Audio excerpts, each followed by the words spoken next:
Well, hello, everybody, and welcome to the Twin Peaks Thought of the Day, or actually, no, this is the. Oh my God, my brain. This is the reaction video. See, that's what this episode did to each and every one of us. This is the initial reaction video, which is going to contain spoilers for episode 8 or part 8 of Twin Peaks: The Return, Twin Peaks 2017. Yeah. uh, I'm not here alone today. I'm actually here with Hal, I think. Got a light. Oh, Got a light. Got a light. Got a light. God. Wow. Hal, I'm blown away, man. what are we going to do tonight? I don't know. Okay, so let me just start off by saying this. I know I kind of messed up the intro by saying it's the Twin Peaks Thought of the Day. Well, it's going to be a lot of thoughts, let me tell you, in this initial video, reaction video. Please like, please share these videos, and please continue to subscribe. I need 135 more subscribers to get to 2,000, which I'm trying to get to by the end of June. So that's like 5 more days or so. So 135 more. So please continue to support this channel. I greatly appreciate it. Okay, Hal, I'm going to start by saying this. This is something I've never said. But, there's a lot of you out there who contact me and say, I don't watch any other Twin Peaks videos or Twin Peaks podcasts. I only watch you. Or I'll get people saying, I watch you and I watch the Vlog Lady, and that's it. And I've gone on other YouTube shows and listened to other podcasts, and they all kind of have their fans that say similar things like, oh, I really appreciate your show. I really appreciate what you do. You are the only one I listen to, or you're one of the very few I listen to. And that's wonderful that to have such devoted fans. But I'm going to say this. For this episode, got a light, as you said, I think it's incredibly important and would also be very entertaining to watch as many of those videos as possible this week, and podcasts in the next 2 weeks, because I'm curious to see how each and every person discusses this episode. Yes. How is Entertainment Weekly going to do their recap? What are they going to write? Yes. So please go and watch a ton of Twin Peaks videos over the next 2 weeks. Listen to the podcast, because don't you just want to hear how everybody comprehends this last hour of television we saw? They'll just be going, People Magazine, hey, tonight on Twin Peaks, 9 Inch Nails was at the Roadhouse. All right, next. Yeah. I know for myself, I'm curious. So I'll be consuming as much Twin Peaks entertainment as possible in the next couple of weeks. Listen, there's 186 of you right now and watching live and in the chat. Thank you. Really, really appreciate it.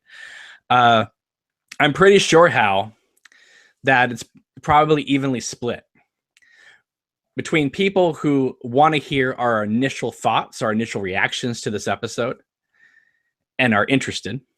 And then there's another group that's probably just sitting back with popcorn, waiting to hear us just babble like a faces, like a bunch of babbling incoherently.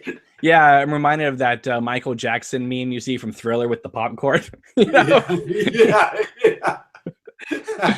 I want to hear what everybody says in the chat too. Help us out here. Oh yeah. Well, we'll get to you guys soon enough. So just keep throwing all the stuff out there. Okay, Hal. Before we get into this episode, I think we need to take a little breather and just discuss some just quick stories before. Okay. One is last week there was a bit of a controversy because Riley Lynch, who plays Bing, comes into the Double R diner and asks for Billy. Yes. But the subtitles said, have you seen Bing? Bing, yeah. So a lot of people were confused. Like, I don't understand, because Riley Lynch is credited in the episode as Bing, but we never saw Bing unless that was him sweeping at the Roadhouse. And right. So I reached out to Sabrina Sutherland, the executive producer of Twin Peaks, and she confirmed to me that it was a mistake on the subtitles part, which we all knew, but she did tell me that they corrected it on their end. So when the Blu-rays or DVDs come out or whatever, it will be corrected. Excellent. She said she's still waiting for Showtime to correct their version. Oh, wow. So maybe it will be corrected by this time, maybe not, I don't know, but the process is being done to have it corrected. And it's good to have official confirmation that it was an error. And now when you rewatch it, it's obvious. He says, "Where's Billy?" or whatever it was. Yeah. So anyway, just want to let you know it has been corrected, and it will eventually trickle down to, I guess, all platforms, the correction. The other funny story to keep in line with Sabrina Sutherland, Showtime, before tonight's episode, tweeted out that if you're a fan of Twin Peaks, you should be a fan of Sabrina Sutherland on Twitter, and gave out the wrong Twitter handle. So all of a sudden, this guy, because her Twitter handle is at SSS Sutherland, and they tweeted out SS Sutherland. So this random guy in the world just got an uptick of followers. Inundated with Twin Peaks fans all of a sudden, and he doesn't know why. So I tweeted back to Showtime like, "Hey, want to let you know, you sent it to the wrong person."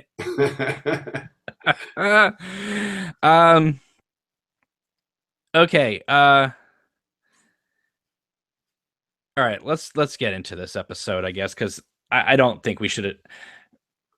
I don't know. I mean, I'm just gonna tell it just because it's freaking ridiculous. But there was an article by IndieWire yesterday by a guy or a woman, I don't know, Han Nguyen. I don't know if H-A-N-H is a man or a woman's name, but that's who wrote this article. And they wrote an article called, and they have a nice fat picture of Laura Dern here, and it's called "Twin Peaks: Diane's Style Continues the Problematic Orientalism from the Original Series, but at least she's not in yellowface again." That's harsh. Yeah. So anyway, the article goes on to say that Twin Peaks is racist towards, Asians. And listen, I understand that people need to write articles.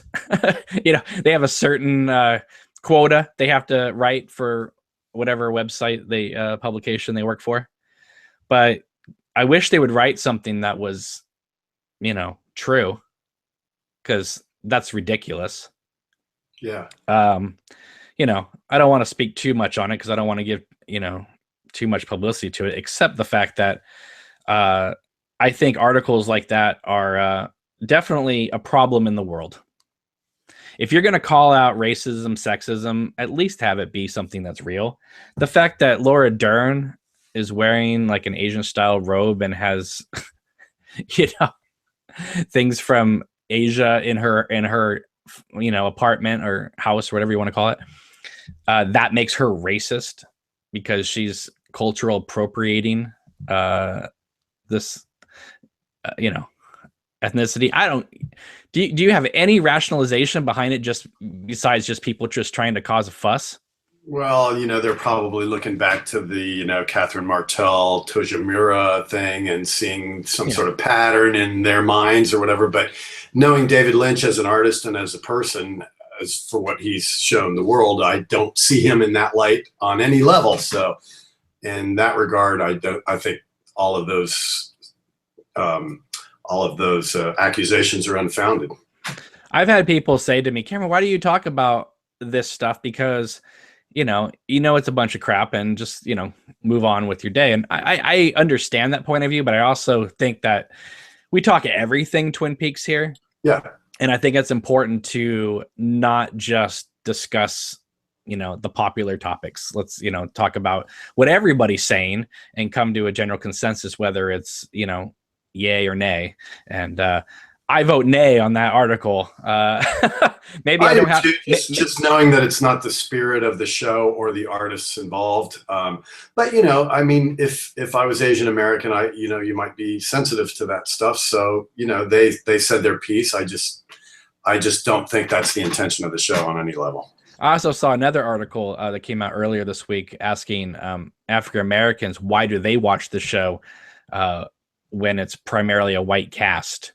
And I loved seeing in the comments people saying like, Jade is a pretty positive person, even though she's, a prostitute. She, is a pretty likable character. And Ernie Hudson's showing up. I mean, yeah, it's a small part, but still, I mean, it's not exclusively just white people.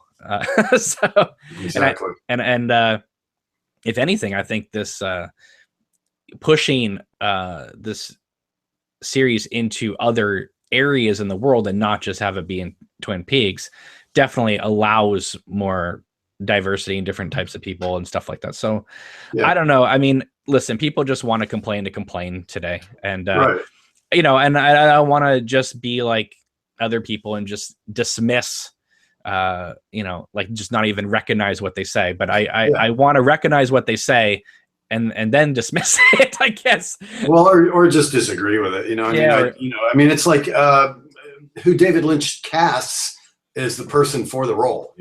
Right. Whether they're what ethnicity or what sexual orientation. I mean, he casts who he casts because they're right for the role. I don't think he discriminates. Well, remember,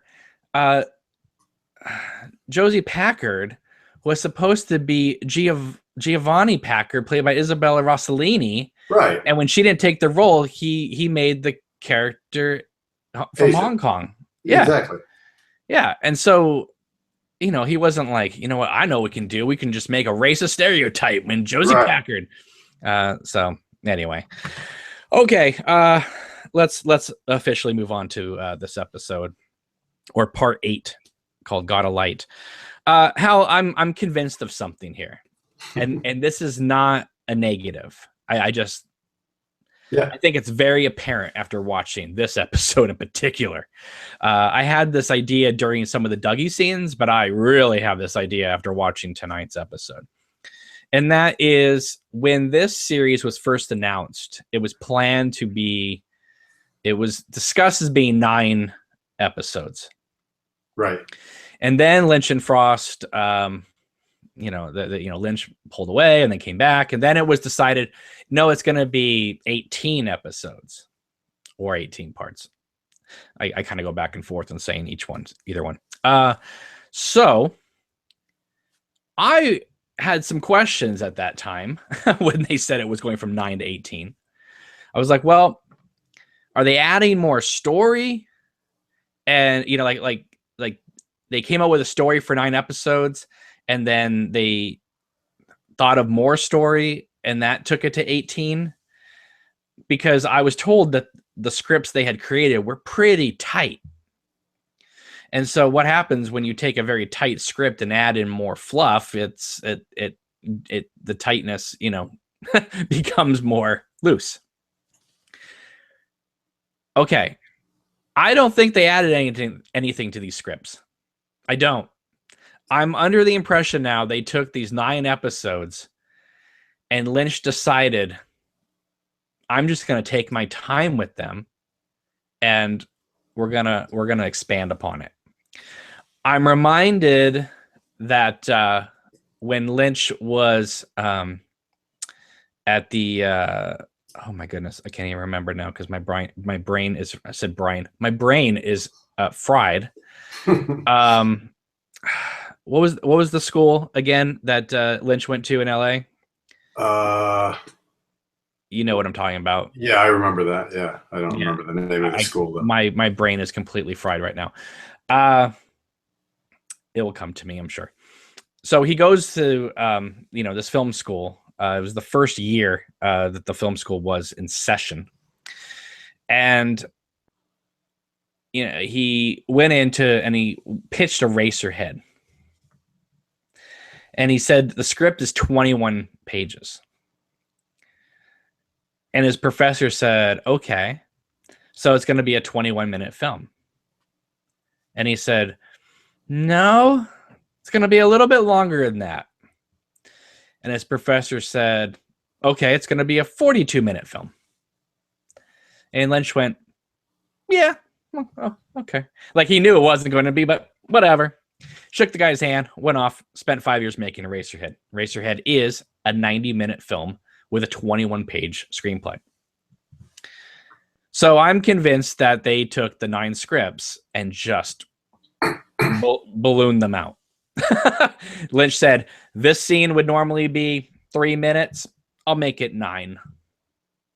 Yeah, are you getting a similar vibe? And I'm not again, this is not a negative. I'm just saying that I feel like they just dove into those 9 scripts and said we're going to explore this material rather than fill it up with 9 more episodes of filler.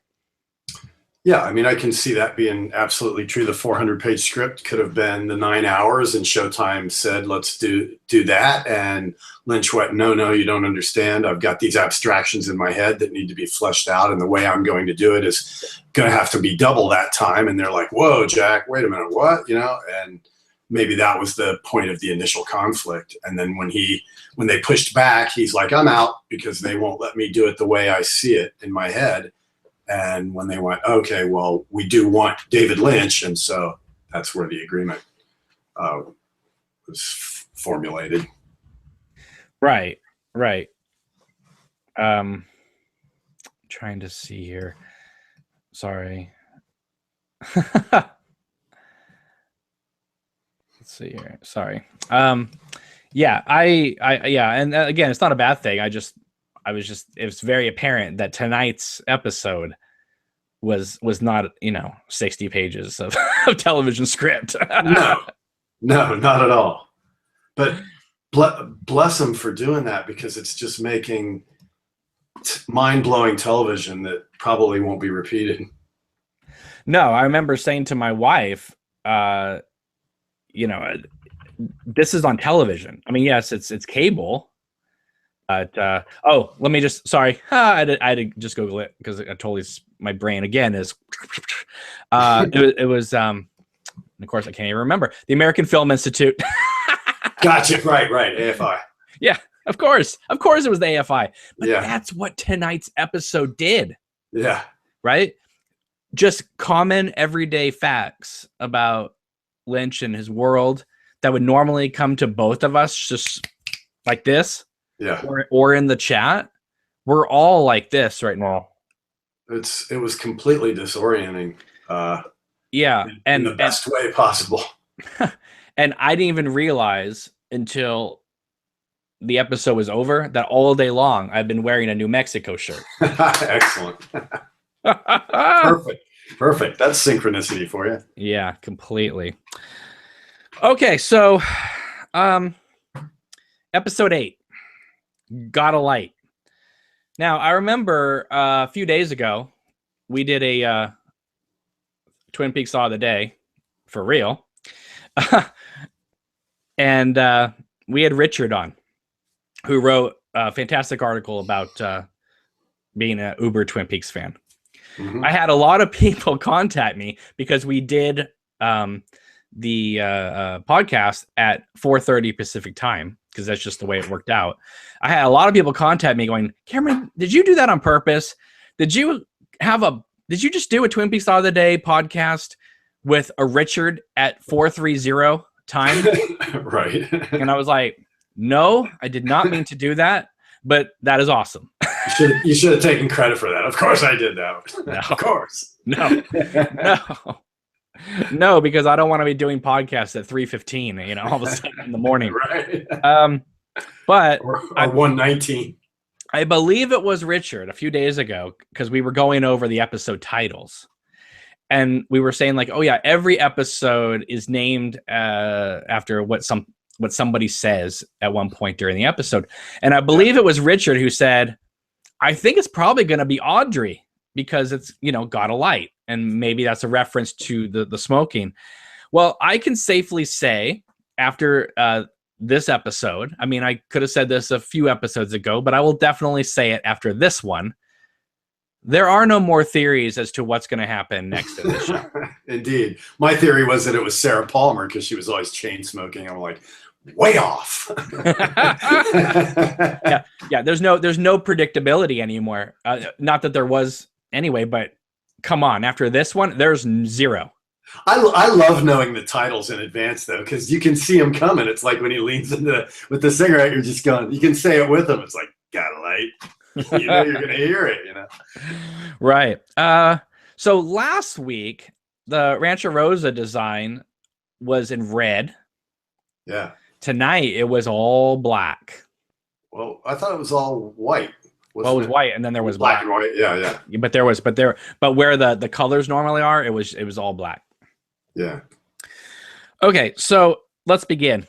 The episode begins in more or less a standard way for what we're about to see. Right where we left off. Right where we left off. We have the doppelganger in the passenger seat. Ray's driving. And, all week long. The friend is in the glove compartment. Exactly. And all week long, I've had people say to me, hey, we should all have playful little bets as to how long Ray is going to last in this episode. It's probably going to begin with him dead. And I said, no, I can't end with him dead because the doppelganger has to get the coordinates. Yes. So maybe, he'll get the coordinates and or he'll torture it out of him or something of that nature. Mm-hmm. Once again, Lynch and Frost just go, you all think we're going this way. Yeah. We're going, not even anywhere on this screen. I mean, we're over here. So we're going to totally subvert your expectations again. Well, they don't just subvert them. They take the subversion and then throw that out the window. All right. Okay. So they're driving and, Doppel Cooper, whatever we want to call him, Bob Cooper. Some people call him Booper, which I find hilarious. Yeah. Anyway, so he shows to Ray that he's got, that they're on a tracking device, which is interesting to me because I didn't think Warden Murphy was going to allow them to be tracked, but because it seemed like he was just going to let him go. But apparently, yeah, you'd think he'd want him to just disappear and I don't know what happened, Yeah, I don't know what happened. I guess the guards let him out. Yeah. Anyway, so he reprograms it to be sort of like the truck in front of them. And they say they're going to go to the farm. I was trying to remember, is that where he told Jennifer Jason Leigh to meet him, or I know we've heard the farm before, but yeah, we've heard it somewhere. Again, folks, this is the initial reaction video. This is not the Hal and I have had a few days to ponder this episode and process and dig deep into it. So we're just pouring into it and we're not really analyzing. We're just kind of discussing it right now. So I've had people contact me right when the episode was over going, can you go live right now? Because I can't even fathom what happened. I can't even wait a half hour for this. So my head's exploding. I need to process this. Exactly. Ray says that he has memorized basically the coordinates and he's now going to try and blackmail the doppelganger, which is at least get some cash. Yeah. Well, Ray needs a new pair of shoes. Yes, he does. He wants to blackmail. And what's interesting, he doesn't call him Mr. C, he calls him Mr. Cooper. Yeah. And reminded me of that old ABC show, Hanging with Mr. Cooper. Anyway, listen, things start getting really creepy because we get that standard Lynch shot of the car headlights on the road. Yeah. But once we hit the 25-mile-per-hour sign, everything starts slowing down. The wind rises and that industrial soundtrack just starts kicking in. It makes Ray have to take a leak. Yeah. So yeah, Ray, goes off to, pee, and then the doppelganger, of course, thinks like, oh, this is a traditional film noir, so I can just get out of the car with a gun and you know, hustle these coordinates out of him. Ray turns, and the doppelganger realizes that his gun is like, I don't know, it's not blanks. There's like nothing in it. It's empty. Ray probably switched the guns. Right. So Ray turns around and shoots him. Now things get weird. Now, I have to say this. I'm going to rely a little bit on you, Hal, because... Oh, great. No, because... Explain what happened to me, Hal. No. It was, I don't know, it was 6:10 or so at night. And it's still bright daylight here. Mm-hmm. And I had the blinds closed, the curtains drawn, and I still couldn't see everything on the screen. The sun was still hitting somehow. So this is what I saw. Or what I could make out. I saw a bunch of shadowy, weird, like lumberjack homeless guys or whatever coming out of the darkness. Yeah. And they crouched down and they were taking the blood from the wounds and smearing it all over the doppelganger.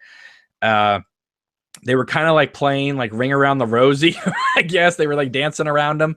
Or they were kind of jumping like the Tremon's grandson, you know, they were kind of doing that jump.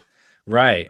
Now, were they just smearing the blood or were they eating him? My wife was convinced they were eating him, but then later on... It looked like they were just kind of putting their hands into it and playing with the guts and smearing it and stuff. Or just, you know, I don't know what they were doing. I don't think they were eating him, no. So this is basically a new visual in the world of Twin Peaks. And meanwhile, Ray is recoiling in horror, going, "What the hell?" You know what? Honestly, I was surprised that Ray's hair didn't turn white at the end of that sequence. That would have been a great kind of callback. But yeah, this is a new image, and I think it's a new image because no one has ever come close to taking out somebody in the Black Lodge before. Yeah. Because it's not like shooting Leland or something when he was possessed by Bob. This is a product of the lodge. It's a doppelganger. So that in itself would create a different reaction than if like if Mike had shot Leland while Bob was inside of him. That was just my impression. Yeah, it's a complete Black Lodge entity. So immediately those figures appeared. Right. Okay. Ray kind of gets in the car after several minutes of this scene happening, and he says that he's going to go. I guess he's going to continue to go to the farm, and if Mr. C or Mr. Cooper follows him there, he'll be ready for him. We get more blue light, more mist, and then we cut to sort of a Jimmy Scott lookalike. Yeah. At the Roadhouse, and he says the Roadhouse presents. So for several episodes, so it wasn't the Bang Bang Bar presents. No. Anyway, but I'm saying for several episodes we got no notification of what they were calling it, right? So that's where all that controversy happened. But now 2 episodes in a row we get it called the Roadhouse. He says the Roadhouse presents 9 Inch Nails. No, he said Roadhouse presents the 9 Inch Nails. Oh, that's right.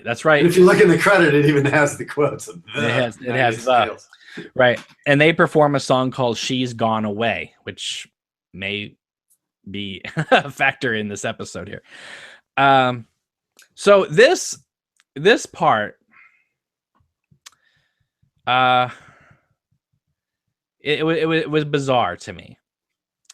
I mean, yes, we've been used to getting these kind of like semi full performances by musicians in this new series. Mm-hmm. But all of these singers and bands have been kind of like up and comers, right? Even going back to the original series, you have Julie Cruz, she was kind of like the in-house band. Mm-hmm. I'm thinking, where did the Roadhouse get a budget to get the 9 Inch Nails to perform? Because it's not 9 Inch Nails, it's the 9 Inch Nails. So it's a different band. Okay, then I'll go with it. I'll go with it. But I was thinking to myself, going, "This is a little odd that I don't think the Roadhouse would be playing with or carrying a band of that stature in such a small place." But yeah, if it is the Nine Inch Nails, then okay. Different. I just wish they were called something else. That's all. You know. But it is interesting that is 9 Inch Nails, which is NIN, which is that abbreviation is a palindrome. Exactly. Wow, NIN, wow. Yeah, exactly. So we get basically a full performance. At this point, I check my clock, and I think we're about we're about 18 minutes into the show. Mm-hmm. So about 6:18 or so. At least my time it was. Yeah, I was thinking, okay, we're really taking our time with this episode, aren't we? Then the doppelganger wakes up. And we go to black.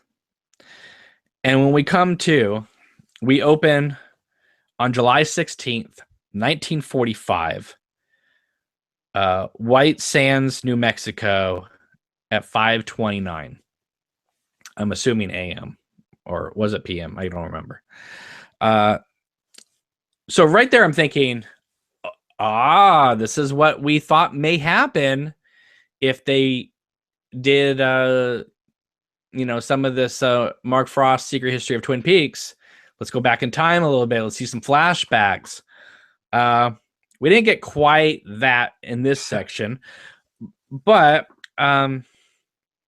it did kind of confirm something that we've heard for a while, and I don't know how long, but at least a few years, that the Black Lodge, yes, I know the hilarious theory that they came from a planet of cream corn, but we've also heard in recent years that it may have been formed because of nuclear testing.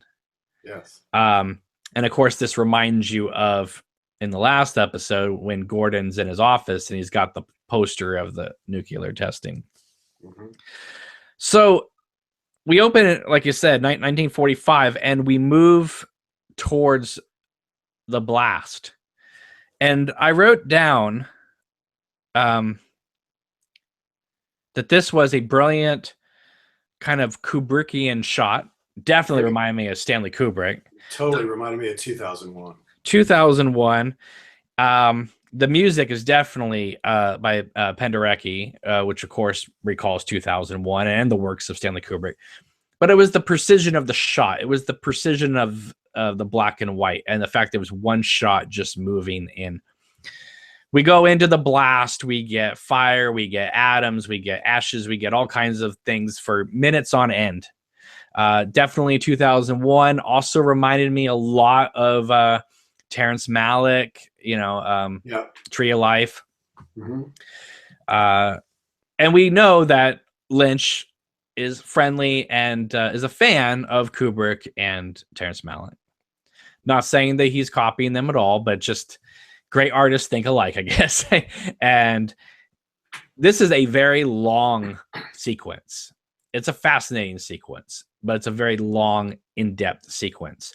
This is the kind of sequence that if there were any still newbies watching this series, they're like, I'm going to take the fork this way and get off this at this stop here. So after this, all this imagery of fire and smoke and moving through the nuclear blast, we come across a convenience store. Right. Which obviously anyone who knows Twin Peaks and the above the convenience stores section. It was so weird because I was trying to figure out whether Lynch was having these actors move and he was like just taking individual frames out, because he had like a bunch of these covered, I don't know what they were. I mean, they seemed like similar to what came out of the darkness at the doppelganger. Yeah. But I was trying to figure out like, oh, this because the scene went on for a while, so I had time to think about it. I was like, is he just taking individual frames out, or do you think he did sort of like a bunch of like still photography or so, with a film camera and then just moved them around? And because they seemed like it was like claymation. They were just moving on everywhere. And it was fascinating. It really was an amazing editing job, however they did it technically. Yeah. I don't even know really what too much to say about it initially right now, except to be like, yeah, you knew you were in for it. And I was trying to wonder, like, how long are we going to do this section? Well, pretty much the rest of the episode. enough to scramble your brain. Enough to scramble your brain. So we then get sort of like this creature. Now I'm kind of calling these guys woodsmen because it's Jürgen Prochnow's character in Fire Walk with Me, and there's a woodsman listed in the credits tonight, and they have the hat, but I don't know if that's right or not. But we're in New Mexico, so there's not a lot of trees out there. I know. So I don't know. It will come out eventually what we're supposed to call them. And are we supposed to think that the nuclear blast is like the Big Bang for the Black Lodge? Is that what's implied there? Is that what created the dark forces? Well, that's what had been theorized for a few years now. I remember hearing that from I don't know where, but it got fed to me and I got a little nervous when I started seeing more and more of that come true. Not in a bad way, but just like, oh my God, it really is that? It kind of makes sense as a concept, though. I kind of like it, where they unleash that force for the first time, and that has repercussions, and it does. True. However, I never would have thought that Lynch would have done sort of an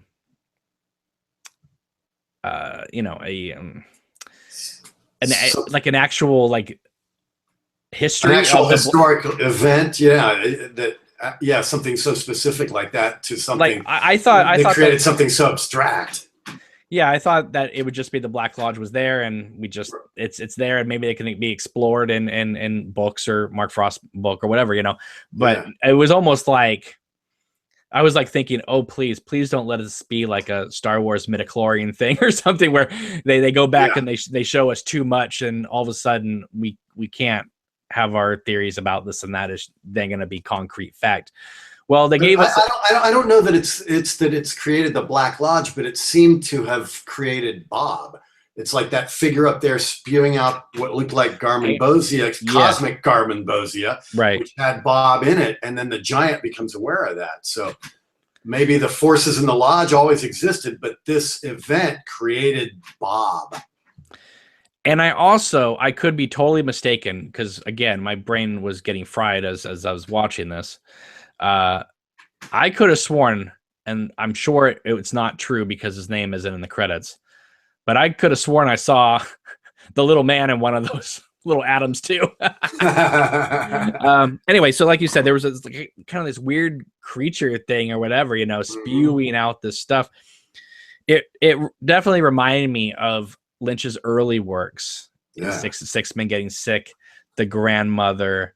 These films like Eraserhead, that basically sex was a dirty thing, and this whole thing of where he talks about, Lynch has always said, the process of birth has always been to me pure meat, blood, and hair, right? And that's kind of what I think we're getting here. Is we're getting sort of not this. It just seems messy and weird, and there's goo everywhere and there's smoke everywhere, and like my wife said, it's kind of like watching the Big Bang for something that we are not quite sure of what it is, but we can assume it's what it is. It's like that guy in Eraserhead, that pulls the levers and then it has that spermy thing, goes into the puddle and stuff. It's like creation, Right. So this is at the 30-minute mark. I just want to say, because I was like, oh, I know, and it does not let up. Listen, I don't usually watch my clock when I watch shows or anything by David Lynch, but I remember 2 times me looking at my clock back in the original series. One was episode 14 when we found out it was Leland, that was Bob. Yeah. Because we were, what was it, 10? Because it was on at 10 at night. Around 10:40, it cuts back from the commercial, and then the rest of it, there was no commercial break. It was 20 minutes of sustained narrative storytelling on television. I remember looking at the clock going, oh my God, like how much longer? Because it's just that sequence, and then the last sequence in episode 22 when Cooper's in the Black Lodge at the end. Right. Because you're going, how are they going to wrap this up? We've only got this much time. You know? We only have 5 minutes left. What are they going to do? How are they going to wrap this up?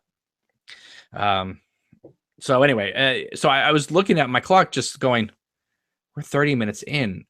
Is Audrey going to show up and say got a light? I mean, what's going to happen here? Okay, so then we go to the blue water that we saw in episode 3 when Cooper looks out on that kind of veranda and sees the water, which reminded me, of course, of that shot in Dune with Jürgen Prochnow overlooking his terrace. And we move through the water and we come across this like island. Now I have to say, this show has been getting a little bit of flack for the special effects in terms of like the Red Room and some other effects. I don't have a problem with them, but some people just think they look a little cheesy. But I thought this... Yeah, that's that David Lynch handmade stuff. It's like the Quay brothers videos. They're handmade, but they have their own, unique stylistic appearance, and it's what makes it Lynchian. Of course. But I thought the special effects of moving through the water to the island was really well done. Oh, yeah. Super I mean, you can see the waves crashing on the beach below, and it looked really, really good. I mean, it looks great on streaming, but imagine, what a Blu-ray or 4K Blu-ray is going to look on this thing. I think it's going to look fantastic. And that's that Hitchcock influence on Lynch too, where Hitchcock always had those long shots and then they'd go into a window and stuff, Exactly. So yeah, there's an island, waves crashing, and then we go up to this like castle or something. It's like a giant house, or it looks giant house. I get it. I didn't think about that, but yeah, you're right. We go in, it's black and white. So, and it seems to be the same place that Cooper was in the first bit of the first part. Exactly. And so it has the same gramophone. So when the giant says to him in that first episode, "You're a long way from here." Mm-hmm. So he's like out of the solar system, apparently. Anyway, we go through this keyhole. It's all black and white in there. There's the phonograph. I'm like, oh man, we are in Eraserhead territory now. Yeah. We have this lady. She's dressed up, sort of like almost like Stanley Kubrick in The Shining. Stanley Kubrick's The Shining, the ballroom scene. She's kind of there. She's kind of swaying.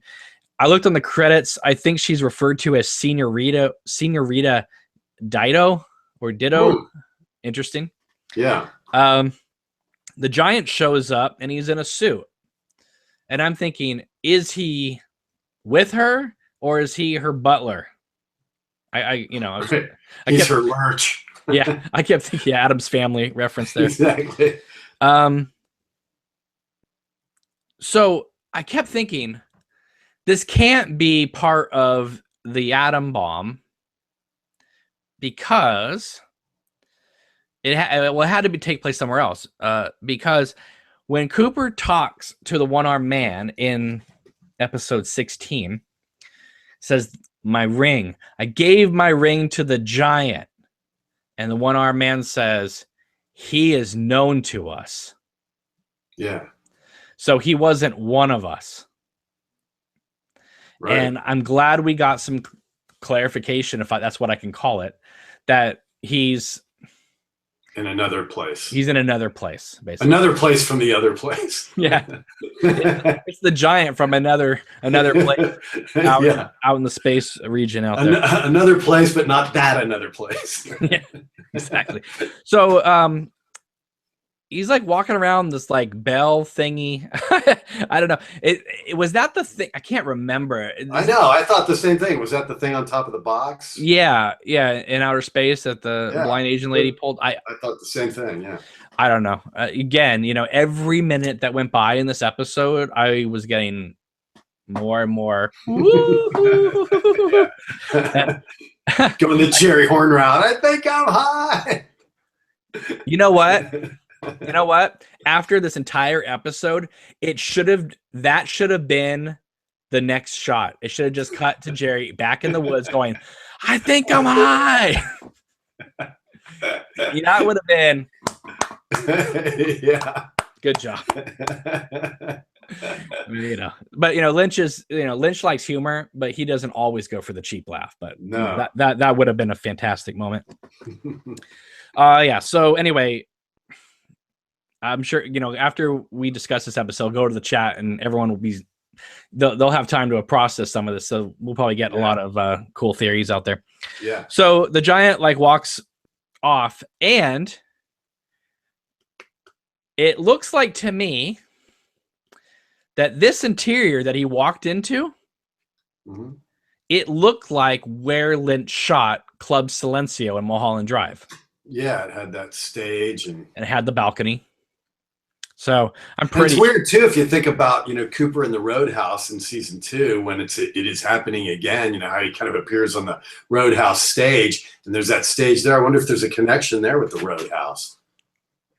Ooh, it's a portal to the Giants' home planet. Yeah, that's pretty awesome if that's true. So the Giant turns on the screen, and he is watching like a nuke test. Presumably the one we just saw, because it looked similar. We see Bob in one of these atom things. Okay, like you said, it could be the birth of Bob.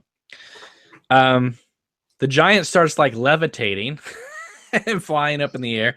Yeah, the dressed up lady, she comes walking in. There's a giant spotlight on her. Remember some of the figures in the Black Lodge though in that season 2 finale levitated like that too. So where? Remember in the season 2 Black Lodge, the final sequence where they were levitating, like Leland would levitate and stuff like that. Remember that? No, Leland levitates at the end of Fire Walk with Me, but not. Or Fire Walk with Me. Yeah, right. Okay, sorry. You were making me think I missed a scene or something. No. But on the screen we get these stars. Obviously, we're in another area, but the way the stars were moving. Again, to another callback to Lynch's work, this looks like identical to the final shots in The Elephant Man. Yeah, with the stars moving. I remember Roger Ebert's review of The Elephant Man saying, "Did John Merrick turn into the Star Child or something? What is going on?" Roger. Oh. I love Roger, but he wasn't too insightful when it came to Lynch. Not until The Straight Story. Then everything became 4 stars. Yeah. All right. So this gold firelight is coming out of the Giant's head. Yeah. And when we back up, it's moving up and this way. And the image is definitely of the internal organs of a female. It's definitely the poster that Guillermo del Toro did for Pan's Labyrinth, and again with everything being birthed around, I don't think that's by accident. But the gold light coming out of his head reminded me of. I was thinking, is there a correlation between when Dougie got sucked into the lodge and his head poof, and then there was a little black smoke coming out of it? I don't know. It reminded me because it seemed like we were seeing the creation of Bob, and then the Giant, in order to counteract that, created Laura, or something about Laura, because she appears in the gold ball. Right. She appears in the gold ball in the 1940s. Yeah. So as almost to say that Laura, is the one. We are getting an episode called that. Laura is the one. Yes. But is she Anakin Skywalker? Is she the one that's going to bring balance to the Force? Is that the whole thing? maybe an innocent, girl who, I don't know. I mean, Like for instance, did Bob have, like, okay, Leland and Sarah have Laura, and is that why Bob possessed Leland, because they were predestined to have Laura Palmer as their only child, and so right, Bob wanted to corrupt her because she is the one that could bring right. balance to the Black Lodge and the White Lodge? It seems like they're going Holy that way. crap! Yeah, yeah, Wow! yeah. Right? Right. Where was this in Fire Walk with Me, Lynch? If you had put that in Fire Walk with Me, you might have gotten a sequel. Wow, that's a mind bender. It is. Okay, all right. So we need to think about that. Yeah. So a gold ball kind of flies down to the ladies dressed up, has Laura's face on it. We talked about that. Then the ball flies up into sort of, it looks like a gold tube, but it looked like a tuba. Like the way it was. It's dropping it from the Giants world into our world. It went into the screen. Yeah. Through the screen. Portal or whatever. Right. But it didn't land in Washington. I think it landed towards where we were going next. And next is we go to 1956, August 5th, the New Mexico desert. Now, why do you think he chose to go click, click, click, click, click, click, click, click? I mean, was it just stylistic thing, or why didn't they just go 1956? Why did he click it forward like that? The numbers. I don't know. Probably just a stylistic thing. And just to make people go crazy, because there's numbers. There's numbers everywhere in this series. All right. But it was by this point. I mean, you're just along for the ride. For sure. Where are we going? Hang on tight. And just like, I mean, but your fingernails are slipping. Like another Star Wars reference. I felt like Yoda at the end, Revenge of the Sith, Revenge of the Sith, where he's holding on and and Palpatine's like firing electricity at him, and he's like, ah! That's how I felt in this episode. Like, exactly. I'm gonna fall off these cliffs and land in the blue ocean. Okay, so the rest of this episode is in black and white. A lot of this reminded me of, and again, Lynch isn't doing this on purpose, but just the film fan in me notices this kind of stuff. It reminded me a lot of the opening sequence in Fred Decker's Night of the Creeps. I don't know if you ever saw that movie, but there's a long sequence in black and white, which in many ways is the best sequence of the whole movie. Mm-hmm. And I just love that kind of old timey 1940s, 1950s kind of vibe in a horror setting, especially when it's modern day, trying to recreate sort of that Blob kind of feel. I love that kind of stuff. Yeah, me too. So we get this acorn potato, I don't know what it is, on the ground, and it hatches, and this it's not a bug known to us. It's sort of like a space alien bug. Yeah, it's like it comes out of the chrysalis or whatever. Right. So where are we to assume this came from? You got me. Because there's no correlation, right, between that and, well, no, because I mean the other event was New Mexico as well in 1945, so we're 11 years later. So maybe after the nuclear testing, just these things are, it's kind of changed the environment. Some sort of mutation, cosmic mutation.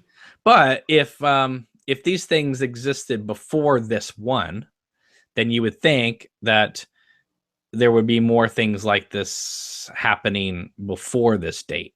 Right? Yeah. So I'm led to believe this is the first one.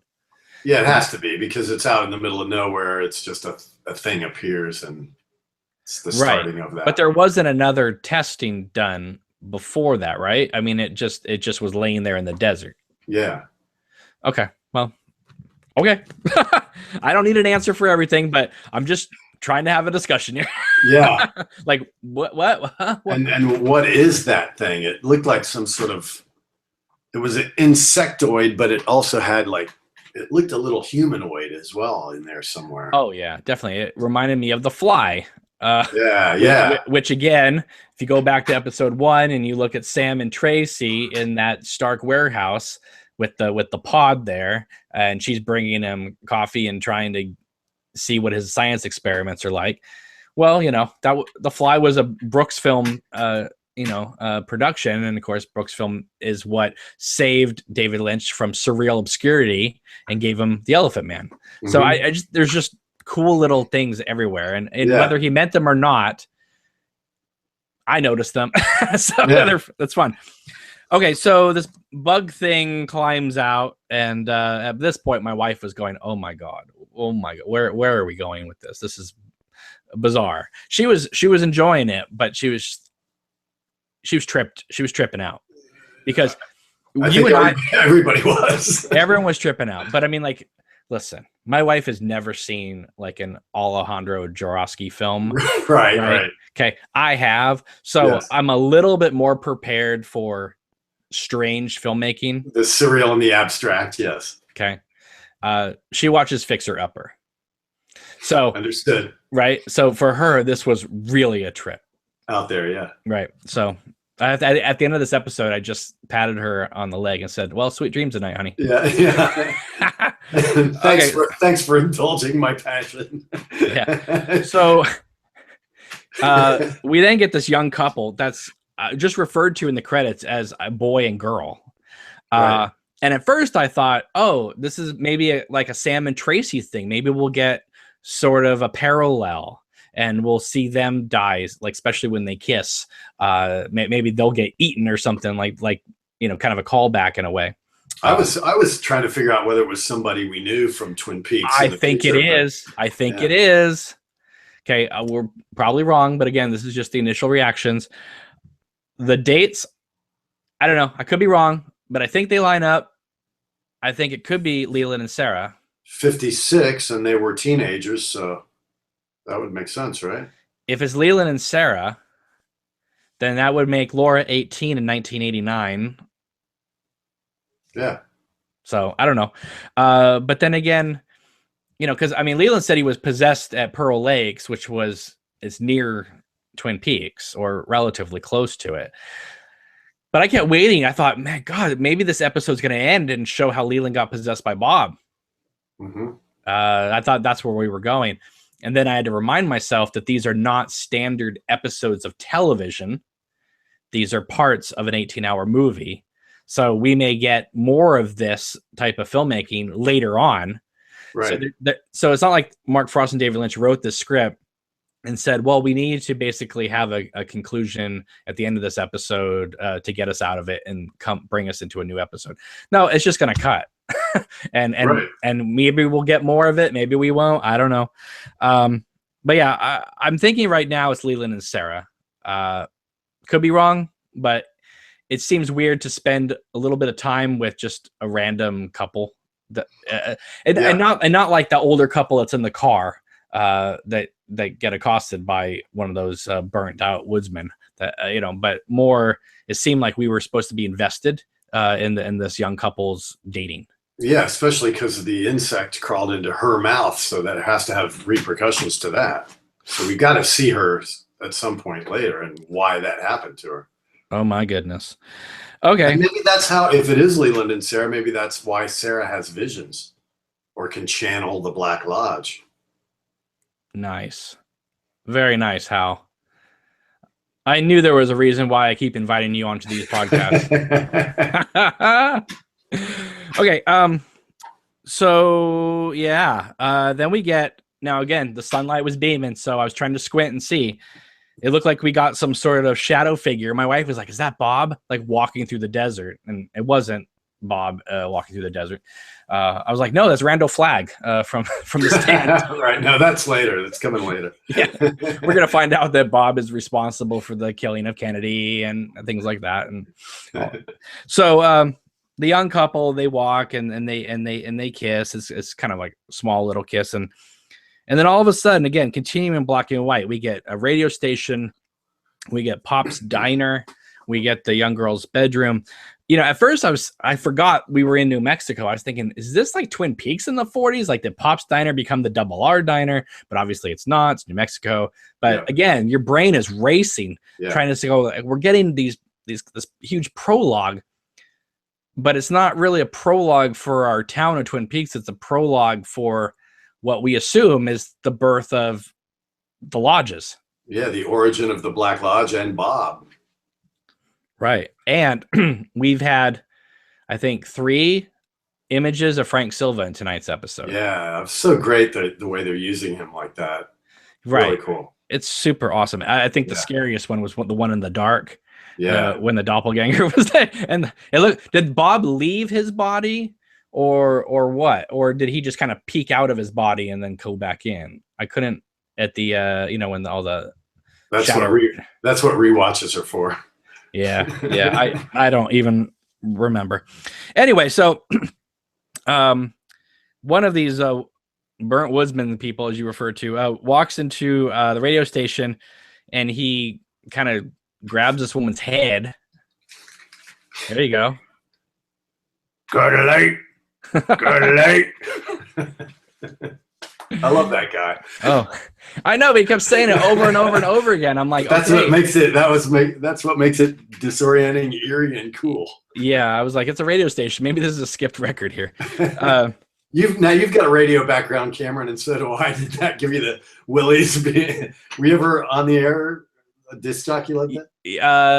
Not professionally like that. I did it in a college location, but I never had. But I didn't have records. It was all tapes and CDs at that point. I was a DJ for 17 years, so I had the records, and I old board like that, so I was having like, creepy, man. Yeah, so he grabs the receptionist's head and just like crushes her. Love the sound design too. Exactly. Well, definitely the wind is howling, and the sound effects, and so he goes into the disc jockey's chambers, and he grabs that guy by the head too, and then all of a sudden he grabs the microphone, and he starts saying, he said a variety of things, but the main thing he said over and over again is, "This is the water." This is the water, and this is the well. Drink full and descend. And it kept cutting back to him holding the disc jockey's head. So he wasn't like killing him right away. He was just kind of like holding him in sort of a paralysis state. Yeah. And he just kept repeating that over and over again. And it looked like it was like putting people to sleep, or people were just dropping. Sort of like putting out a spell. I wonder if that's that same kind of power that Doppelkoop did with the guy at the service station doing that. He kind of rubbed him out like that, there's something with that touch. Okay, so let's go to that moment real quick. When he does this thing, right? Mm-hmm. I thought he just did this and then it cut away and we found out that the guy had died off screen. But other people have told me that this thing, he actually kills the guy doing this. Yeah, it's like rubbing him out. And then, but you don't see the guy die though, do you? No. Okay. I was like, I don't remember that. I thought he was just grabbing his face. But maybe that was he was putting him in that stasis thing. Then maybe off screen he did the crushing of the skull. Maybe, I don't know. But again, this is a new element to the lodges, if that's what this is. Yeah. So Bob killing people and putting letters under the fingernail, because that's his fun thing he's doing, and wrapping them in plastic and all that. That must be just a Bob specialty. He's kind of, maybe he's gone rogue from the lodge. That's his variation on the horror theme. That's his own personal signature. Well, maybe that's why Mike is after him all the time, because Bob's going against the lodge and what they're supposed to be doing. Fascinating stuff. He kept saying it over and over again. What was the second part? I can't even remember. It was the white horse. There was some reference to the horse. The horse is the white. Well, we get a reference to the horse in a minute here. Anyway, so the young girl that we saw on the date, she kind of falls asleep, and the bug thing crawls to her and flies to her window. all of a sudden starts like walking and then like flies through her window, jumps onto her bed. At this point, my wife was like, "I'm out of here," because she knew what was coming. And it crawled into the young girl's mouth. And that's one of the scares that we all have, is, like they say, when you sleep, if you snore or sleep with your mouth open, bugs crawl in and stuff. Yeah, they always say that, like, with the average person, like swallows like 3 spiders a month or something like that. Yeah. Whoa, creepy. Totally. Yeah, I have arachnophobia, so I hear you. My wife's scared of snakes. I don't like spiders. Anyway, so yeah, the bug. And together, you're a Jim Stafford song. I don't like spiders and snakes. Anyway.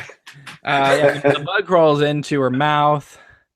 That was interesting. I mean, we've seen that kind of imagery before in movies, but I don't think I've ever seen a bug or of that size crawl into the mouth before. But yeah. Then the burnt woodsman guy leaves the radio station, walks off into the darkness, and in the darkness, we hear the sounds of a horse. Yes. Which, of course, we all know from the series, episode 14, when the white horse appears in Sarah's and Leland's living room and in their bedroom in Fire Walk with Me. Mm-hmm. I remember when Fire Walk with Me came out, my friend said to me, "Yeah, that white horse shows up again. I don't know why, because to get it into that set, they must have had to walk it up that staircase of the house and for one shot, but and remember, the white horse appears too in the Purple Sea in season 3 too. Right. Remember? Right. Well, it also appeared in the lodge when they did that like long shot and we moved past the horse. Right. So, like I said, I don't need explanations for this stuff, but I love the fact that Lynch and Frost are bringing this kind of imagery as callbacks, because you don't need to have a concrete explanation, but what you do need to feel is that there's some sort of reasoning, even in an abstract way. Yes. That these pieces go together. It's not just random imagery. It does connect. Exactly. So we get the sounds of the horse, presumably the white horse, or maybe the ancestors of the white horse. I don't know, but we hear a horse in the distance, and credits roll. Ask somebody in the chat to type out what's the second part of the thing that the guy said in the radio station. Okay. Because he said something about a horse there. Right. Well, there it is, the episode. Then during the credits, we go back to the young girl sleeping. And she's just there, presumably with a giant bug in her body now. And the credits roll, and now we have to wait 2 weeks. Now we need 2 weeks to ponder this one. Yeah, we need good time for a break. Yeah, a lot of people out there on Twitter today, Mach and Amick and a few others, I think, including Showtime, said, Deming. Yeah, Peter Deming as well, said that tonight's episode is going to be mind blowing. Yeah, it is. I think it is, and it wouldn't be wrong to say, and this isn't a negative thing at all, but it's not wrong to say is I don't know how to feel about this one tonight, and I don't mean like that, and like I said, not in a bad way, but because I have not fully processed it, or rewatched it. I find myself stuttering. Like it's this episode, and I know it's just an hour of television, but it's in my head, and my brain is trying to not figure it out, but just be able to put it in the place of what we know about the world of Twin Peaks. Right. And so it's just this has to be a very interesting, because it is for me too, instant initial reaction video, because I can barely get my words out. I think it goes back to what Albert said, it's the absurd mysteries of the forces of existence. Right. But what I'm saying, though, is after every episode, even after the strangest one so far this season, I've been able to come on here and speak. Right. And I can't really with this one. I'm getting a few bursts of energy out, but I feel myself probably like a lot of you out there. Like I don't even know like what I'm supposed to think and feel right now. I don't feel like anything bad. I very much appreciate everything about this episode, but I think it's going to take 2 or 3 days to process this. I mean, yeah, our brains are in the cosmos right now. It's like the end of 2001. You walked out of the theater, wherever you first saw it, just going, wow, I'm going to ponder that for a couple of days. Couple of decades. Exactly. The rest of my life. Yeah. So I don't know what to say except that it was a fantastic episode. It's definitely something you will never see again on television. No. And especially network television. This was on cable. Unless it's another episode of Twin Peaks. True. I'm going to be very interested to read all the think pieces and all the episode recaps that all the standard publications send out. But I really am interested in seeing how all the other Twin Peaks YouTube channels and podcasts take on this subject. If they were smart, they wouldn't do what we did tonight. Which was, to do an initial reaction video. Yeah. If they were smart, they would record maybe Wednesday or Thursday. Yeah. But everybody needs, I understand the need to want to get your stuff out there so people see it. But we've been doing these initial reaction videos ever since the new series began. So obviously I planned tonight's for us to do it. You invited me on and I agreed, and then I watched the episode. I'm going, uh-oh, I got to talk about this like right now. Yeah, my wife said to me at the end, she said, well, good luck. I have no idea what you're going to say. Exactly. I said, I don't even know if I can speak, but here I am. And you know what? What gives me the confidence to go on with this video tonight is because I was contacted by so many people beforehand that said, I wish you could go on live at 7 instead of 7:30 because this episode wrung me out and I need to discuss this now with people who are feeling quite similar. Yeah. Well, I don't know how you guys feel still, but I'm like, even just talking about this episode is making me relive it again. Mm-hmm. So I'm like reliving it or living it twice in 2 hours. So I'm really fried right now. Yeah.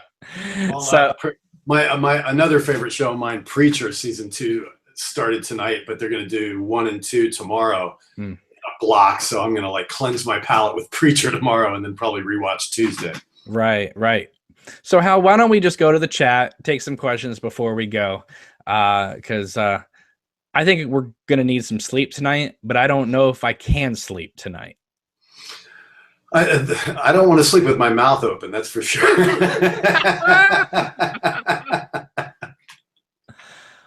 That's hilarious. All right. So let's go to the chat here. Oh, it's moving fast. Just want to say how we're at a record tonight. We have 350 people in the chat right now. Beautiful. Exactly. Hit that subscribe button. Hit the subscribe button. I know we have more people than I need to get me to 2,000 subscribers. You guys gotta like, share, subscribe. Should be a mantra around here. So I don't know if I can read the chat. The chat is going so fast. Hal. Wow. They've probably long stopped listening to what we're saying and they're just chatting amongst themselves. It is moving so fast. You would not even believe it. So I don't know if I can't read it. I can't discuss it. Comment on it. Yeah. It's a shame that disappears after after. Oh, Hoveland says, I think all the mind blown comments are because the giant had his mind blown tonight. That's true. Don Omano says, Cameron and Hal, does this confirm the planet of cream corn that attracted the aliens to the nuclear tests? Anything's possible, man. Anything is possible at this point. I thought that too. It's like that Garmonbosia, that cosmic Garmonbosia is like the planet of cream corn, Eric says, I think the bug is Laura, but why would the woodsman help them? I don't know. Well, that kind of makes sense because they dropped the gold Laura ball through the screen and it landed on Earth, and maybe that's weird. Drama Man says people have said the atomic blast did not create the lodges, but opened a gateway to them. Like I said, anything's possible. That makes sense. Ripped a hole in the fabric, Leonard says the God of Light woodsman was the same dude in the prison, pretty sure. Yeah, they even showed his eyeballs like that. Okay, so Matthew says, okay, it's this is the water, this is the well, drink full and descend. The horse is the white of the eyes and dark within. And they made a point of showing the whites of the woodsman's, the charred guy's eyes, whatever we're calling him. That's interesting. November 17th, May 16th says the New Mexico boy could be young Bob. I don't know. I don't know. I have to think about that. Rand Wesley says, did you see the gray monster that blew out the smoke? Same one as the one that killed Tracy and Sam. Are you referring to the one that was like spewing out all that stuff with the right? That it reminded me of the one in the box from the first episode too. Yeah. Right.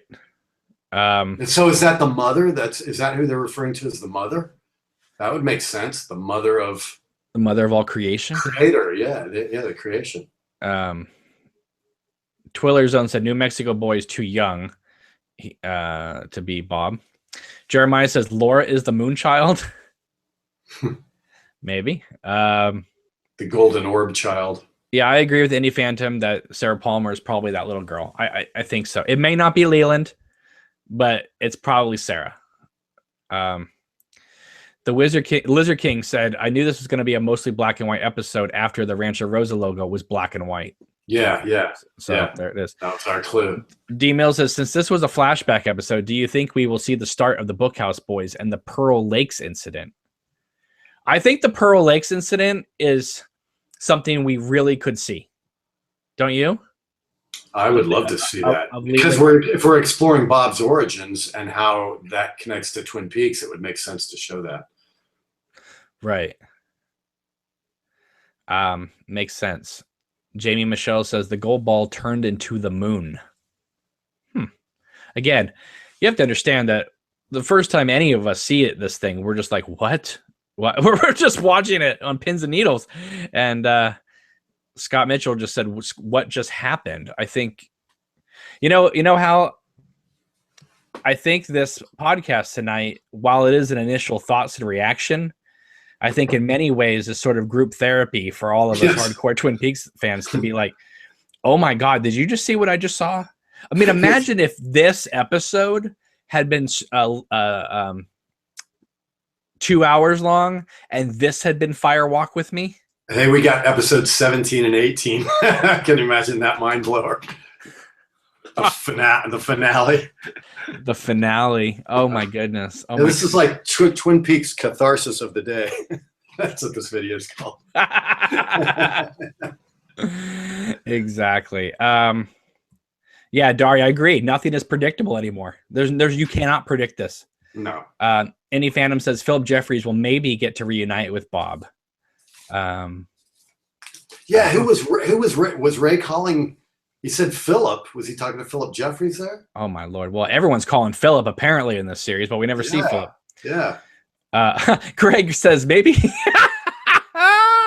maybe Jerry Horn was so freaked out last week because he saw an advanced copy of this episode. That's good. Oh my God. Go back. I don't know if this is true or not. Calvin 9631 says Brad Dukes said any James and Evelyn episode was better than tonight's. What? I can't believe he said that. Did he really say that? He's too much of a fan to say something like that. Yeah. I don't know. Maybe he did. I don't know. I could see. Could you see this episode turning off hardcore fans? No, not from my perspective. It does nothing but make me. It's like I love this stuff. I love this stuff. Right. I mean, it only re-energizes me. Or just takes it up another notch. You know, this is legendary TV, man. Yeah, we're watching it unfold. When I say my brain is fried, I mean that in a strictly positive way. Like I'm just so what? Where am I? What's going on? I don't. Is it Monday tomorrow? I may not even wake up tomorrow until like noon, and of course my boss will not be too happy with me with that. I know the world's going to seem so plain and ordinary tomorrow, isn't it? Until we can rewatch that episode and go. You know what I say? Forget about Snoqualmie and North Bend. They should do the Twin Peaks, festival in the New Mexico desert. Do a Twin Peaks theme park with those as the rides. The Giant's room with the. You get to sit in a giant bug and go around in circles. With the Victrola in the background. Lizard King says we have to wait 2 weeks to get any answers to tonight's episode. I don't think we're going to get any answers for a while, if ever. Yeah. We probably already have the answers, kind of inside us. It's just the abstractions need to make personal connections for us. Right. Cause says, Cam, you may have missed that Ray got on the phone with Philip. Right. Look. I think we all missed a lot in this episode. That's what I just said. Yeah, he was calling Philip. Yeah, I didn't even notice. I didn't notice. Like someone else said to me yesterday, Laura Dern's Diane, right? Wouldn't it be cool if Laura Dern also plays Betty Briggs, so we have Lynch doing Diane and Betty again with one actress? Good one. Rin says, what kind of donuts or pie would you suggest with this episode on the rewatch? Psilocybin mushroom pie. Oh my God. Yeah, I think we're gonna have to, on the rewatch episode, I think I'm gonna have to just start it off with Jerry screaming, I think I'm high. Yeah, seriously. Oh my Lord. SPF 50. Oh, he's laying down some groundwork here. Bob spawned by men's tampering and evil. Laura, a response from the White Lodge. Sarah given Laura, which was activated later. Boy not Leland, just random boy. And Bob wanted to take control of Laura. Well, there it is. Makes sense.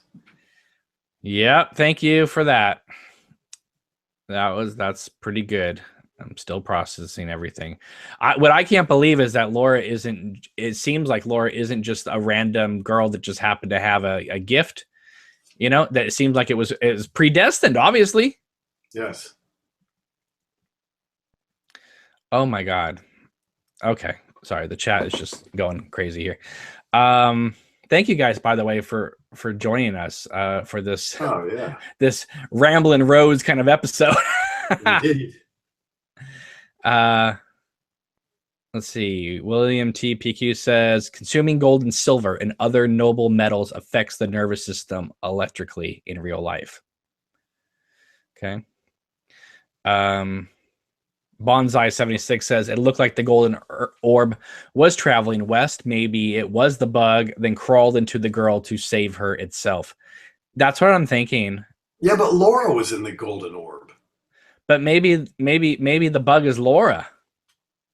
Or the essence of Laura. Holy crapola.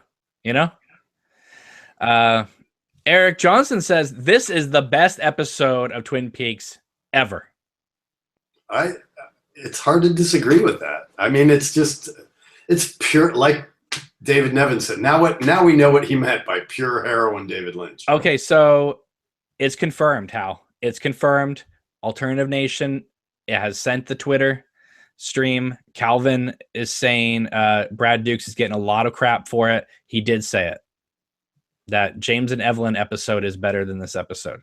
I am a big defender of the James and Evelyn episodes, but these are apples and oranges. Indeed. Dirty Boy Seen to God said, who's Brad Duke? Brad Dukes is he's a writer who penned the book Reflections right? That's what it's called, Reflections on the History of Yes. Twin Peaks, and Yeah. it chronicles the first two series. Well, then he must be disappointed in season 3 overall. I mean, I haven't heard the guy's opinions on season 3 so far, but it sounds like he might be in the I want Coop and the double R with cherry pie and coffee contingent that wanted the nostalgia trip, and he's not getting that, and maybe he's frustrated. But I'm not. I don't get that. I don't know. Maybe kind of commentary at all. Maybe on a rewatch you'll like it better. Also, Brad Dukes is one of the main administrators on the DUGPA forum, so just this gives you some clarification of who he is. So he's and he doesn't smack me as a contrarian where he just wants to make a splash. So that must be his real opinion. But it's like that's sad, because I can tell he's a true Twin Peaks fan. It's like, why aren't you getting this season 3? That doesn't make sense to me. It's so beautiful. Lawrence Branagh says the exact tweet is James and Evelyn episodes, and then are greater than the greater than symbols, and then hashtag got a light, hashtag Twin Peaks. So Really? that surprises me. Really surprises me too, because I really liked his book, and that's well, shocking. I'm sure he'll come around, but that surprises me. But that says to me that if someone in the Twin Peaks community, as high up as Brad Dukes kind of is in the community, and is looked at in the community, if he's feeling this way, then there's got to be others who feel that way too. But why aren't we feeling this way? What's wrong with us? Nothing's wrong with us. Just saying.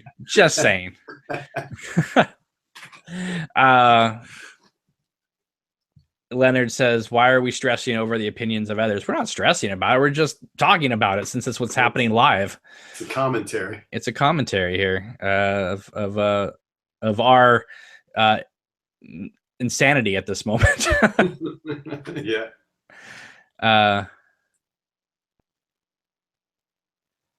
Let's see here. D Mills says, how did you like the return of the Lynch Frost Productions credit at the end of the episode? It's been on every one. It's been on every one, man. Eric says, I love the episode. Let's see here.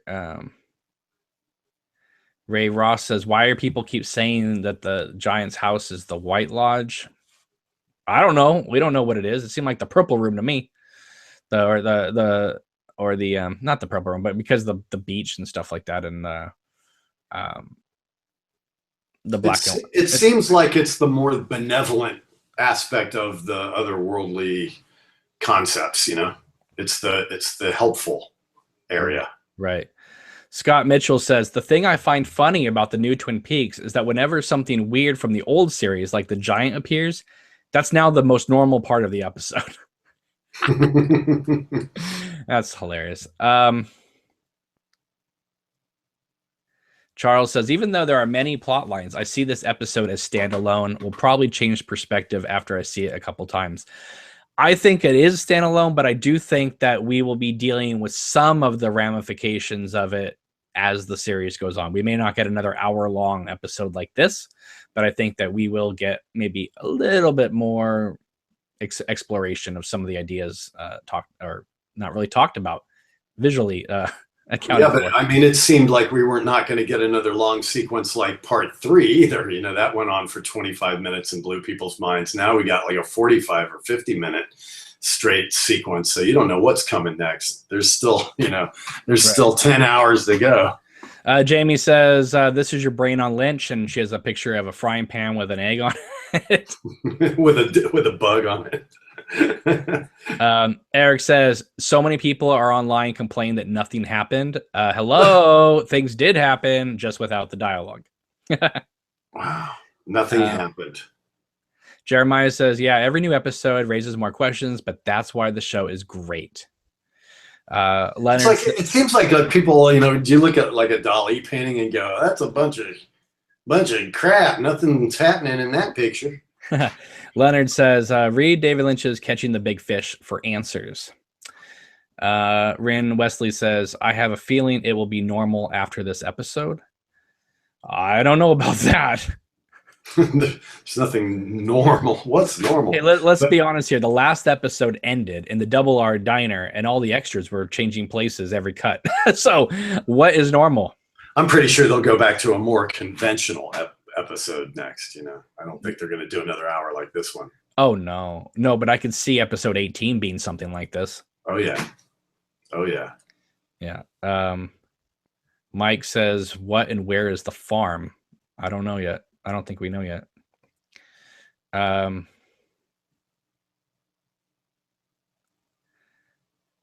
Let's see. Indie Fandom says the bodies at the start were picking at Cooper just like the creature from the New York City box scene, pulling his body apart in the same fashion as the couple were killed. Yes, but he got up. There was Sam and Tracy couldn't get up. Well, because he's a doppelganger. So, Black Sun says he's leaving if we don't acknowledge that was the White Lodge. I don't know. we don't have the authority to acknowledge it as the White Lodge. We're all figuring it out too. Yeah, I don't think it is because, I mean, I don't know. Oh, he says because it was white, all in caps. I don't know. I don't know until I'm told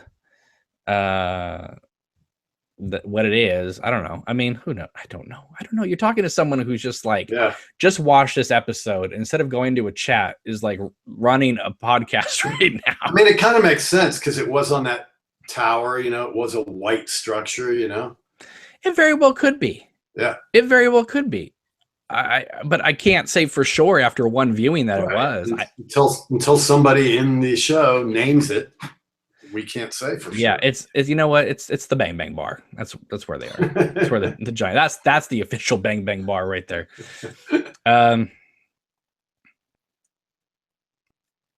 William TPQ says there was only 6 minutes of anything happening in this story. I loved it, but I can understand people who hate when nothing happens. There was stuff happening though. You might have just seen the creation of Bob. You might have just seen, I mean, you know, there's stuff happening. Maybe it's not being spelled out for everybody, but there's stuff happening. Black Sun says, okay, I'm unsubbing. You all don't know WTF what you're talking about. Well, have a good time. Enjoy the rest of the series. I'm having a blast here, Hal. How about you? I am. It's helping me. It's helping me process stuff. Yeah. Let's see here. Lizard King says, other than the Cooper Ray scene, this episode could have been placed anywhere in the 18-hour narrative. I disagree because this came up because Bob or the doppelganger had gotten shot and there was ramifications for it. And then that was an excellent point to stop and backtrack and give us more perspective on the nature of the evil inside the lodges. Right. And we haven't seen all 18 episodes, so you don't see what the structure is yet. You're only seeing the first 8 parts. Right. We don't know what the overall structure is yet. Mad Mardigan says this new series has no story at all.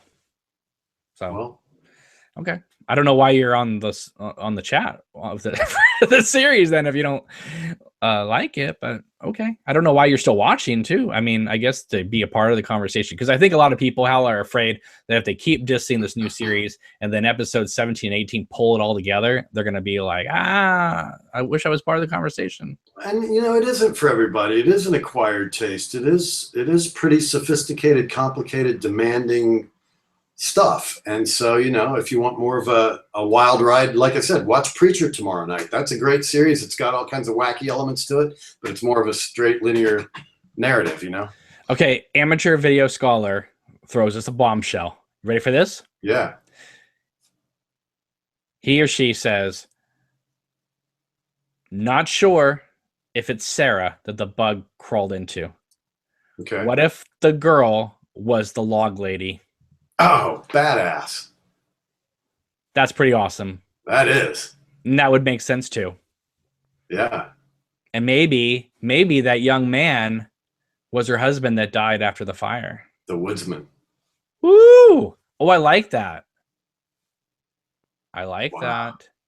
But that spirals your head in a totally different direction, doesn't it? Yeah, it's like I've been going counterclockwise. Now I'm going clockwise.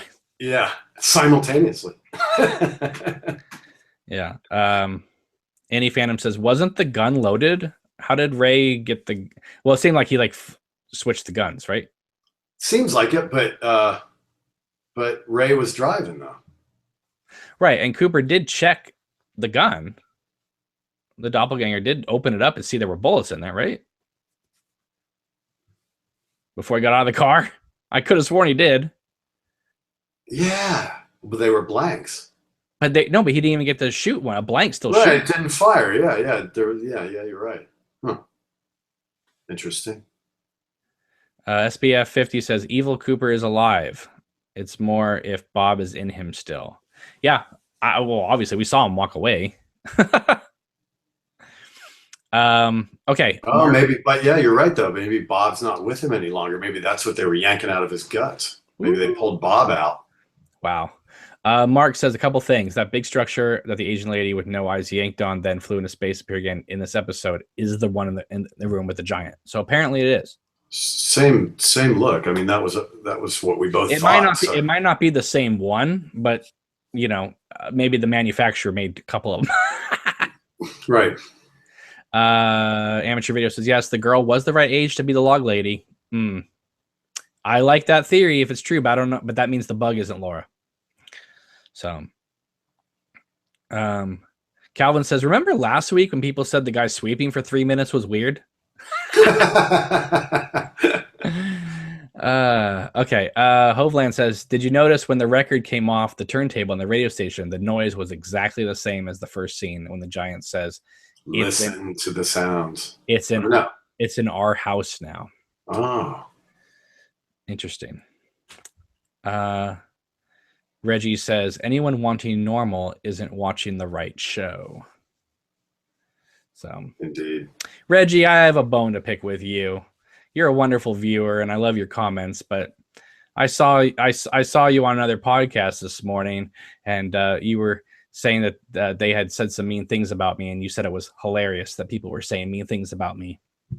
That makes me sad, because I really like you in the chat. Okay.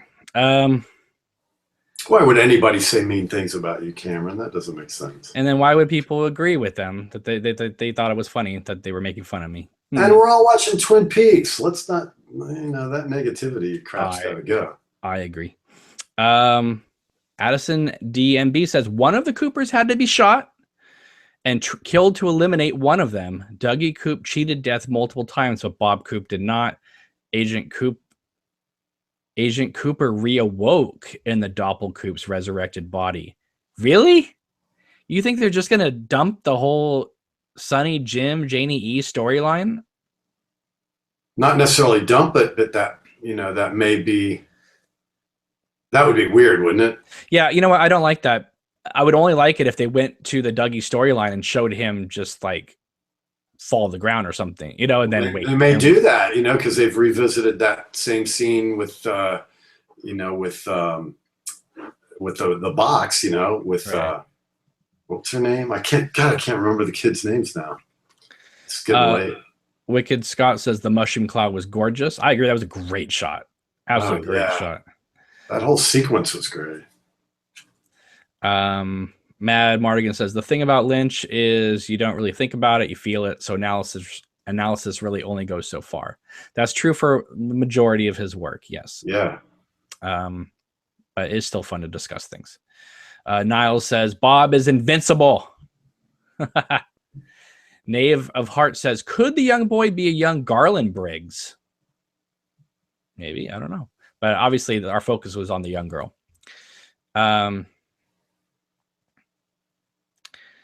Let's see. Diana9 says, just saw on Wikipedia, quote unquote, the farm is a nickname for Area 51.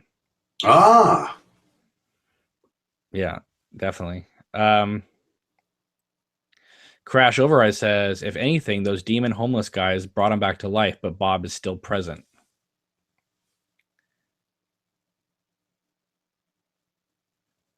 And SBF says, the boy is nobody. Stop pondering irrelevancy.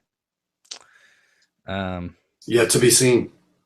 Rick TBL says, that was Bob's family doing the happy dance around Cooper to bring him back.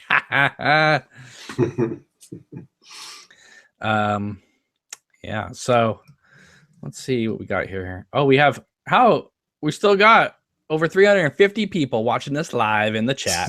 Still trying to wrap their minds around it like we are. Yeah, they're just like, oh my God. Okay, we're gonna end it on this one. Gotta end it on this one, guys. Okay. Nightman Cometh says the biggest question of all is, did the woodsman ever get a light?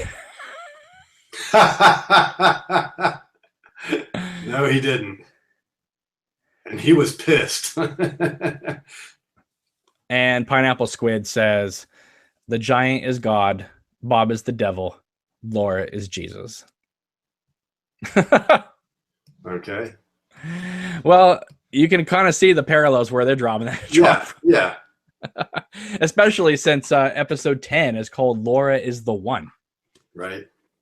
So anyway, Hal, thank you so much for joining me tonight for this insane, not just episode, but insane podcast. I mean, this is one of these podcasts that if I go back and watch like 4 months from now, I'm going to be like, wow, why did they record? Right. Well, that's the whole point of doing these, is to do the initial reactions.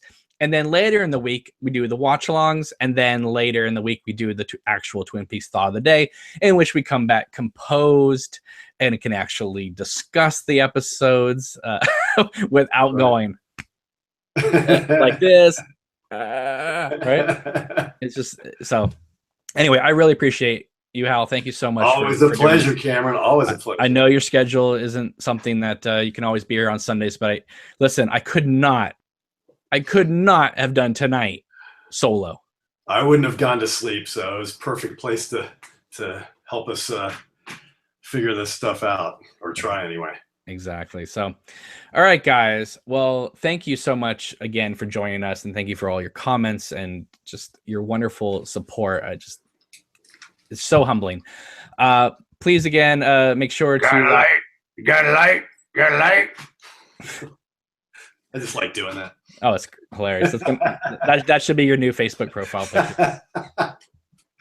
But you guys, make sure to like and share these videos and subscribe to the channel. And I'm trying to get this channel up to 2,000 subscribers by the end of June. It's 5 more days. You know, we have enough people in the chat right now that if they all subscribed, I'd be over 2,000 already tonight, and that would be most of them have probably already subscribed, Cameron. Probably. But if you haven't, hit that button. Definitely. And if you guys have not checked out my theory video that I put up this afternoon, it's called Moving Through the Timeline Discrepancies of Laura Palmer's Diary. A lot of people have watched it and they said, wow, Cameron, that really has made me think about things in a new way. I promise you it will be like the Care Bears movie compared to what we saw tonight. Anyway, all right, guys, have a good night. We'll see you soon. I'm not sure when I'm going to do the watch along video. It could be tomorrow or could be Tuesday. I think I may need an extra day to kind of process this. I don't know. This one seemed like a heavier episode to discuss because there's less dialogue and there's more like visual interpretations and that type of thing. So it will be here soon enough. I'll post it up, well in advance, so you guys will know about it and can watch. And then we'll do the Twin Peaks Thought of the Day later this week. And Hal, just want to let you know that I'll probably be doing a special Twin Peaks Thought of the Day this coming weekend before the 4th. Maybe Saturday, maybe Sunday, not sure when yet, because there is no episode of Twin Peaks next weekend. And I know there are a lot of people who contact me and say that I need your videos to help me get through the week. And so if there's no Twin Peaks discussion on next Sunday, they're going to feel it's going to be like that, when you have like a girlfriend or boyfriend and all of a sudden they're now out of your life and you feel that hole. All right. We don't want to leave a hole in our viewers and our Twin Peaks Uber fans. Yeah, you should do on Sunday in lieu of a new episode. We'll just all get here and cry that there's no new episode. And hopefully we'll be somewhat processed through what we just encountered. Be a little more coherent by that point. Right. Well, I don't know. I love the episode. I think it's great. Me too. There's so much to explore in it, and I can't say it's better or worse than a James and Evelyn episode. I think they're apples and oranges. So anyway, don't give people too much crap for their opinions. Right now, we're all coming out upside down and turned around. So, don't be too harsh. Now, if people say that kind of stuff on Wednesday or Thursday, then, critique away. But right now, well, let's wait to see how it fits in when it's completed before we start dissing it. Well, remember, before the series even started, I kept saying over and over again, even though we're doing these episodes and talking about initial reactions and rewatches and stuff like that, at the end of the day, we can't actually have a valid opinion about this entire thing until it's over. Right. You haven't seen the whole yet. Can't judge a 2-hour movie after only seeing the first 45 minutes.